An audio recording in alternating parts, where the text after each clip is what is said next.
News first ಲೈವ್ಗೆ ಸ್ವಾಗತ. ನಾನು ವಿಜಯ್ ವೀರಪ್ಪ. ಮೊದಲಿಗೆ ಹೆಡ್ಲೈನ್ಸ್. ಬಾಲಿವುಡ್ ನಟ ಸೈಫ್ ಅಲಿ ಖಾನ್ಗೆ ಚಾಕು ಇರಿತ. ಮಧ್ಯರಾತ್ರಿ ಸುಮಾರು 2 ಗಂಟೆಗೆ ಮನೆಗೆ ನುಗ್ಗಿದ ದರೋಡೆಕೋರನಿಂದ ಅಟ್ಯಾಕ್. ಲೀಲಾವತಿ ಆಸ್ಪತ್ರೆಯಲ್ಲಿ ನಟನಿಗೆ ಚಿಕಿತ್ಸೆ. ಪೊಲೀಸರಿಂದ ತನಿಖೆ ಶುರು. ರಾಜ್ಯಾಧ್ಯಕ್ಷ ಬದಲಾವಣೆ ಕುರಿತು ಬಹಿರಂಗ ಮಾತು. ಯಡಿಯೂರಪ್ಪ ಪ್ರವಾಸದ ಬಗ್ಗೆಯೂ ಸಾಹುಕಾರ್ ಆಕ್ಷೇಪ. ರಮೇಶ್ ಜಾರಕಿಹೊಳಿ ವಿರುದ್ಧ ವಿಜಯೇಂದ್ರ ಗರಂ.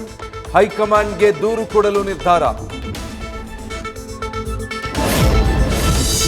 ಇಂದಿನ ಸಂಪುಟ ಸಭೆಯಲ್ಲಿ ಜಾತಿ ಗಣತಿ ಮಂಡಿಸದಿರಲು ಸಿಎಂ ನಿರ್ಧಾರ. ಸಿದ್ದರಾಮಯ್ಯ ನಡೆ ಹಿಂದಿದೆ ಹಲವು ಲೆಕ್ಕಾಚಾರ. ಮುಂದೆ ಮಲೆ ಮಹದೇಶ್ವರ ಬೆಟ್ಟದ ಸಭೆಯಲ್ಲಿ ಮಂಡಿಸಲು ಕ್ರೆಡಿಟ್ ಪಡೆಯೋ ತಂತ್ರ. ಅಂಬಿಗರ ಚೌಡಯ್ಯ ಐಕ್ಯ ಮಂಟಪ ಅಭಿವೃದ್ಧಿಯಲ್ಲಿ ನಿರ್ಲಕ್ಷ್ಯ.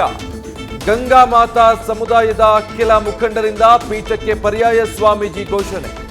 ವೀರಭದ್ರ ದೀಪಾವಳಿ ಶ್ರೀಗೆ ಮುಖಂಡರಿಂದ ಪಟ್ಟಾಧಿಕಾರ.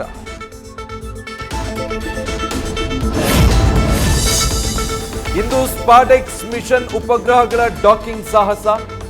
2 ಉಪಗ್ರಹಗಳನ್ನು ಸನಿಹಕ್ಕೆ ತಂದು ನಿಲ್ಲಿಸಿ ಮುಂದುವರಿದ ಪ್ರಯತ್ನ. ಮಿಷನ್ ಬಗ್ಗೆ ಶೀಘ್ರ ಇಸ್ರೋದಿಂದ ಅಧಿಕೃತ ಮಾಹಿತಿ.